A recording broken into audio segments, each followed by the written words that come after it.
तो स्वागत है आपका मेरे इस चैनल जी टायर डेली व्लॉग में। सुबह हम वर्कशॉप के लिए निकले, वर्कशॉप आए तो एक गाड़ी आ चुकी थी, उसके हमें टायर रिमोल्डिंग करने थे। इन टायरों को हम खुलवाने के लिए इसे भेज दिया। कुछ देर बाद हमें इन टायरों को डिलीवर करने जाना होता है, तो हम एक एक करके सब टायरों को चढ़ाते हैं।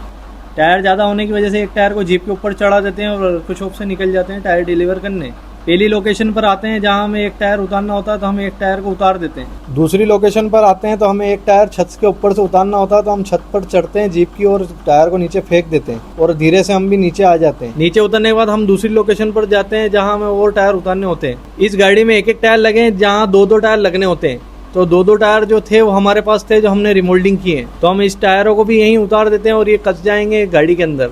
लास्ट लोकेशन पर आने के बाद एक टायर उतारना होता है, तो हम उतार देते हैं और एक रिमोल्डिंग के लिए टायर को ले लेते हैं और वर्कशॉप निकल जाते हैं। रास्ते में चलते चलते हमारी जीप बंद हो जाती है। जीप बंद हो जाती है तो हम बोनट को खोलते हैं और पंप लगाना शुरू करते हैं। पंप लोड पर नहीं आ रहा था और जब तक लोड पे पंप नहीं आएगा जब तक जीप स्टार्ट भी नहीं होगी। बड़ी मेहनत के बाद पंप लोड पर आ जाता है और हम जीप स्टार्ट करते हैं, वर्कशॉप को आ जाते हैं। वर्कशॉप आने के बाद हम टायर को घिसना शुरू करते हैं। टायर पूरी तरीके से घिस देते हैं। इन टायरों को हमने मशीन से बाहर निकाल दिया है। मशीन चल रही है और इन टायरों को हमें मशीन के अंदर डालना है। एक टायर में हमें पेज लगाना होता है, तो हम टायर में पेज लगाते हैं। अब हम अकेले होते हैं तो एक हाथ से हम मोबाइल को पकड़ते हैं और एक हाथ से पेज लगाते हैं। पेज को अच्छी तरीके से लगाने के बाद स्टिचर से पेज को चिपका देते हैं। पेज लगाने के बाद मशीन का टाइम हो जाता है, तो हम पहले टायरों को निकाल देते हैं और दूसरे टायरों को मशीन में चढ़ा देते हैं। मशीन से बाहर निकाले हुए टायर रखे हुए हैं। तो ऐसा गया आज का हमारा दिन। कल फिर मिलना आइएगा जी टायर डेली।